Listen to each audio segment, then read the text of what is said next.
We're on this teaching today of Jesus that's the toughest, that's the most difficult, that's the most radical of all his teachings. We come back to it again. It's not our first time at this radio. And Jesus says, forgive your enemies. If you don't forgive your enemies, then God will not forgive you. That's really hard, isn't it?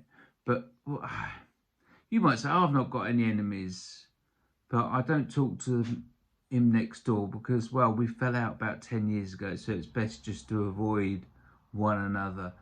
Or there's a person that I had a fight with 20 years ago. You know, he's moved on. Our lives are no longer in the same area. And how you feel towards those people, do you love them? Are you showing that love and care for them? Well, if you're not really loving your enemies.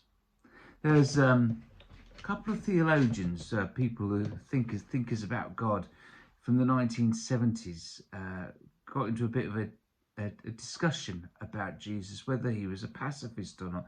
There's a guy called Reinhold Niebuhr. You might not have heard of him. He was an American pastor, and he said, but you've heard of his prayer, which goes, God grant me the serenity to accept the things I cannot change, courage to change the things I can, and wisdom to know the difference. His idea was that actually God calls us to action when we see something that's wrong. And so therefore Jesus would be in favour of righting injustice. And John Howard Yoder, great name, isn't it? You can see a little green with pointy ears, but not, it's Y-O-D-E-R.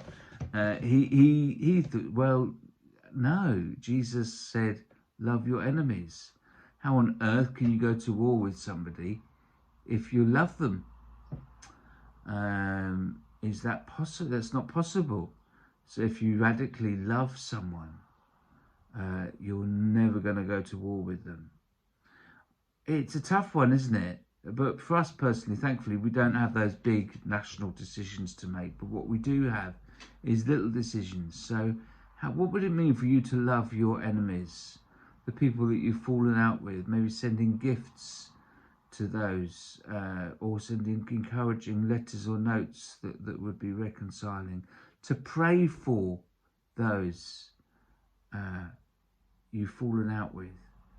What steps to reconciliation can we make to show that we really love our enemies in the way that God loved us and sent Jesus to die for us?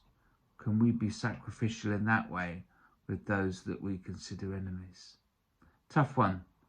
Have a good day.